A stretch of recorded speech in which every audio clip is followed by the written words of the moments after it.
Chapter 5. Incident of the Letter. It was late in the afternoon when Mr. Utterson found his way to Dr. Jekyll's door, where he was at once admitted by Poole and carried down by the kitchen offices and across a yard which had once been a garden, to the building which was indifferently known as the laboratory or the dissecting rooms. The doctor had bought the house from the heirs of a celebrated surgeon, and his own tastes, being rather chemical than anatomical, had changed the destination of the block at the bottom of the garden. It was the first time that the lawyer had been received in that part of his friend's quarters, and he eyed the dingy, windowless structure with curiosity, and gazed round with a distasteful sense of strangeness as he crossed the theatre, once crowded with eager students and now lying gaunt and silent, the tables laden with chemical apparatus, the floor strewn with crates and littered with packing straw, and the light falling dimly through the fuggy cupola. At the further end, a flight of stairs mounted to a door covered with red baize, and through this Mr. Utterson was at last received into the doctor's cabinet. It was a large room fitted round with glass presses, furnished, among other things, with a cheval glass and a business table, and looking out upon the court by 3 dusty windows barred with iron. The fire burned in the grate, a lamp was set lighted on the chimney shelf, for even in their houses the fog began to lie thickly, and there, close up to the warmth, sat Dr. Jekyll, looking deadly sick. He did not rise to meet his visitor, but held out a cold hand and bade him welcome in a changed voice. "And now," said Mr. Utterson, as soon as Poole had left them, "you have heard the news?" The doctor shuddered. "They are crying it in the square," he said. "I heard them in my dining room." "One word," said the lawyer. "Carew was my client, but so are you, and I want to know what I am doing. You have not been mad enough to hide this fellow?" "Utterson, I swear to God," cried the doctor, "I swear to God I will never set eyes on him again. I bind my honour to you that I am done with him in this world. It is all at an end, and indeed he does not want my help. You do not know him as I do. He is safe, he is quite safe. Mark my words, he will never more be heard of." The lawyer listened gloomily. He did not like his friend's feverish manner. "You seem pretty sure of him," said he, "and for your sake I hope you may be right. If it came to a trial, your name might appear."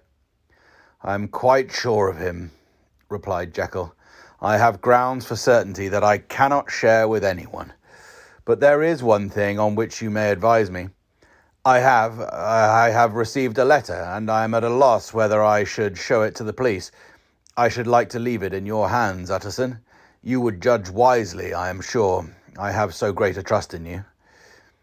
"You fear, I suppose, that it might lead to his detection?" asked the lawyer. "No," said the other. "I cannot say that I care what becomes of Hyde. I'm quite done with him. I was thinking of my own character, which this hateful business has rather exposed." Utterson ruminated a while. He was surprised at his friend's selfishness, and yet relieved by it. "Well," said he, at last, "let me see the letter."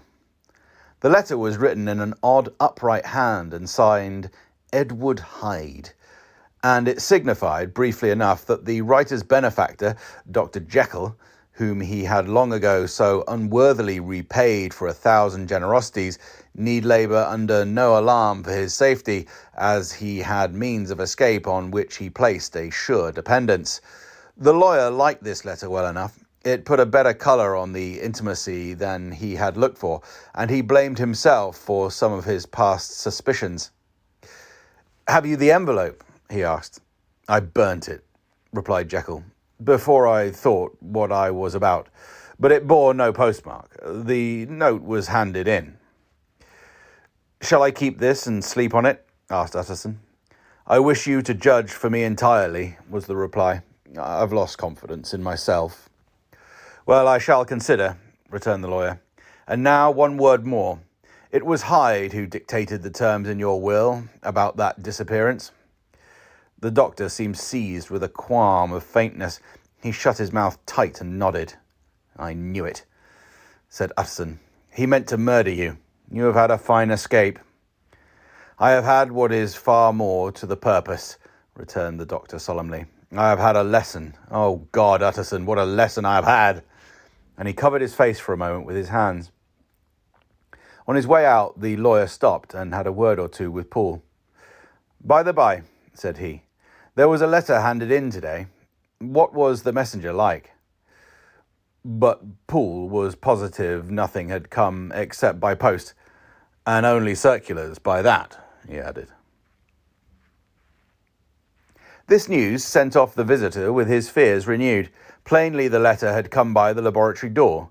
Possibly, indeed, it had been written in the cabinet, and if that were so, it must be differently judged and handled with more caution. The newsboys, as he went, were crying themselves hoarse along the footways. Special edition, shocking murder of an MP. That was the funeral oration of one friend and client, and he could not help a certain apprehension lest the good name of another should be sucked down in the eddy of the scandal. It was at least a ticklish decision that he had to make, and self-reliant as he was by habit, he began to cherish a longing for advice. It was not to be had directly, but perhaps, he thought, it might be fished for. Presently after, he sat on one side of his own hearth, with Mr. Guest, his head clerk, upon the other, and midway between, at a nicely calculated distance from the fire, a bottle of a particular old wine that had long dwelt unsunned in the foundations of his house. The fog still slept on the wing above the drowned city, where the lamps glimmered like carbuncles, and through the muffle and smother of these fallen clouds, the procession of the town's life was still rolling in through the great arteries with a sound as of a mighty wind. But the room was gay with firelight.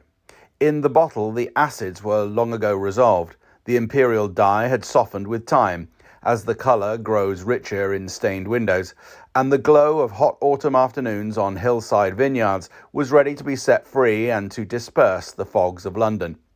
Insensibly the lawyer melted. There was no man from whom he kept fewer secrets than Mr. Guest, and he was not always sure that he kept as many as he meant. Guest had often been on business to the doctor's. He knew Poole. He could scarce have failed to hear of Mr. Hyde's familiarity about the house. He might draw conclusions. Was it not as well, then, that he should see a letter which put that mystery to rights? And above all, since Guest, being a great student and critic of handwriting, would consider the step natural and obliging. The clerk, besides, was a man of counsel. He would scarce read so strange a document without dropping a remark, and by that remark Mr. Utterson might shape his future course. "This is a sad business about Sir Danvers," he said. "Yes, sir, indeed. It has elicited a great deal of public feeling," returned Guest. "The man, of course, was mad." "I should like to hear your view on that," replied Utterson. "I have a document here in his handwriting. It is between ourselves, for I scarce know what to do about it. It is an ugly business at the best. But there it is, quite in your way. A murderer's autograph." Guest's eyes brightened, and he sat down at once and studied it with passion. "No, sir," he said, "not mad. But it is an odd hand. And by all accounts a very odd writer," added the lawyer. Just then the servant entered with a note. "Is that from Dr. Jekyll, sir?" inquired the clerk. "I thought I knew the writing. Anything private, Mr. Utterson?" "Only an invitation to dinner. Why, do you want to see it?" "One moment. I thank you, sir." And the clerk laid the 2 sheets of paper alongside and sedulously compared their contents. "Thank you, sir," he said at last, returning both. "It is a very interesting autograph." There was a pause, during which Mr. Utterson struggled with himself. "Why did you compare them, Guest?" he inquired suddenly. "Well, sir," returned the clerk, "there is a rather singular resemblance. The 2 hands are in many points identical, only differently sloped." "Rather quaint," said Utterson. "It is, as you say, rather quaint," returned Guest. "I wouldn't speak of this note, you know," said the master. "No, sir," said the clerk. "I understand." But no sooner was Mr. Utterson alone that night than he locked the note into his safe where it reposed from that time forward. What? He thought. Henry Jekyll forged for a murderer? And his blood ran cold in his veins.